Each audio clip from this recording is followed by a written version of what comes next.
आज का टॉपिक है अपवहन वेग के सूत्र का निगमन है। हमने अपवहन वेग तो पढ़ रखा है, अब हम पढ़ेंगे अपवहन वेग के सूत्र का निगमन। देखो, मुक्त इलेक्ट्रॉन्स होते हैं चालकों में, है ना। तो जब विद्युत क्षेत्र नहीं होता है तब वह इधर उधर रैंडम गति करते रहते हैं, है ना। तो माना कि किसी एक इलेक्ट्रॉन का वेग है u1, दूसरे का है u2, तीसरे का है u3 और ऐसे करते करते अंतिम वाले का कितना है un। अब क्या है कि जब मैं इनका औसत निकालूंगा, है ना, यानी सभी वेगों को जोड़कर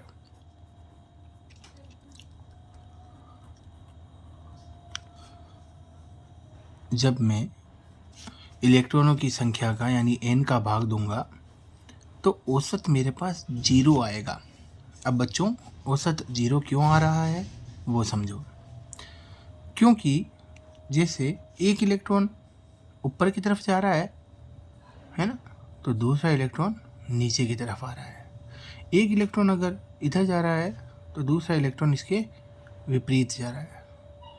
ऐसे में ये एक दूसरे के वेग को क्या कर रहे हैं, खत्म कर रहे हैं। तो औसत वेग कितना आ गया, 0 आ गया। अब मैं इन्हें मुक्त इलेक्ट्रॉनों को एक विद्युत क्षेत्र के अंदर रख देता हूँ। ठीक है, किसके अंदर, विद्युत क्षेत्र के अंदर रख देता हूँ।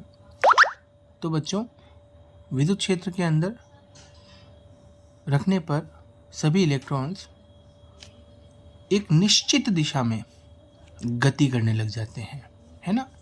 और उनके वेग हो जाते हैं बच्चों v1, v2, v3 और vn। यानी जिसका वेग u1 था ना, कितना हो गया, v1 हो गया। जिसका u2 था कितना हो गया, v2 हो गया। अब की बार में जब इन सभी वेगों का औसत निकालूंगा तो वो औसत इस बार 0 के बराबर नहीं आएगा, है ना। वो आएगा बेटा vd के बराबर, है ना, जिसे हम कहते हैं अपवहन वेग। क्या कहते हैं, अपवहन वेग। तो अब 0 क्यों नहीं हुआ, आप समझ गए होंगे। क्योंकि अब सभी इलेक्ट्रॉनों की दिशा एक हो चुकी है। जैसे मान लो सभी इलेक्ट्रॉन एक ही दिशा में जा रहे हैं तो उनके वेग अब एक दूसरे को निरस्त नहीं कर रहे हैं। अब आगे देखो, इलेक्ट्रॉनों पर जो बल लग रहा है, विद्युत बल विद्युत क्षेत्र में रखने पर, वो हो गया बच्चों ई। समझ गए क्या बात, है ना। पहले लेसन में पढ़ा था, याद करो, ई बराबर एफ अपॉन क्यू नोट। बोलो हाँ या ना। तो यहाँ पे ई की जगह ई है, एफ की जगह एफ है, लेकिन क्यू नोट की जगह यहाँ पर इलेक्ट्रॉन की बात आ रही है इसलिए लिख दिया ई। माइनस ई नहीं आएगा क्योंकि बल निकाल रहे हैं और बल हमेशा अपने को कैसा लेना है, पॉजिटिव सदिश, है ना, इसलिए। अब मैं लिखता हूँ एम ए बराबर ई। ये समझे क्या बात, एफ की जगह एम ए बराबर ई अपॉन में एम।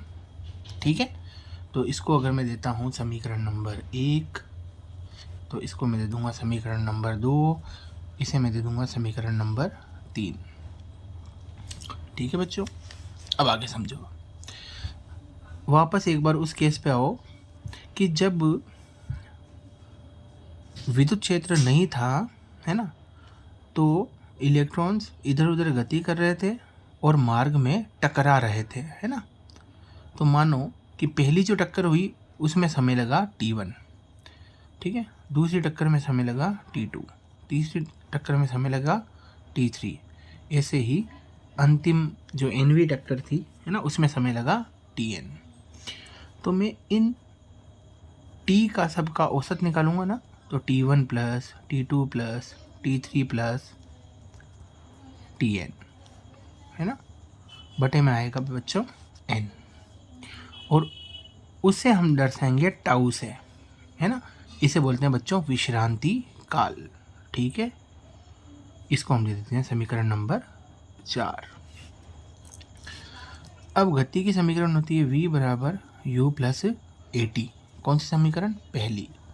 इसको मैं लिखता हूँ औसत रूप में, तो v औसत, है ना, ये निशान औसत का होता है भाई, ध्यान रखना, है ना। u औसत, a और t औसत।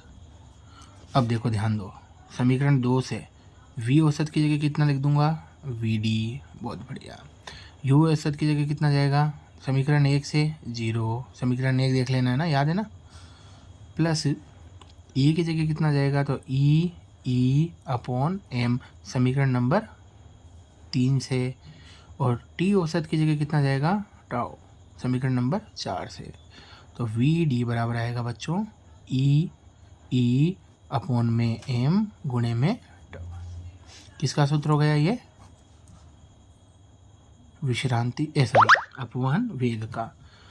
इसे एक नाम से वो जानते हैं, इस डेरिवेशन को, अपवहन वेग और विद्युत क्षेत्र में संबंध। देखो ये अपवहन वेग है ना, और ये विद्युत क्षेत्र। अब एक चीज़ याद रखो, E बराबर होता है बच्चों V अपॉन L, है ना। E बराबर V अपॉन L। तो इसी सूत्र में आपको E की जगह क्या रखना है? V अपॉन में L। तो ये संबंध हो गया किसमें? अपवहन वेग और विभवांतर में, अपवहन वेग और विभवांतर में, ठीक है। ये आपका एक मेन टॉपिक तो नहीं कहेंगे अपन इसे, पर एक टॉपिक अपना यहाँ पे होता है खत्म। बोलो अब ये समझ में आया, है ना। बहुत सिंपल सा टॉपिक है। मैं अभी आपको नोट्स भी भेज रहा हूँ, आप उसमें से देख लेना और इस टॉपिक को आप तैयार करना, ठीक है।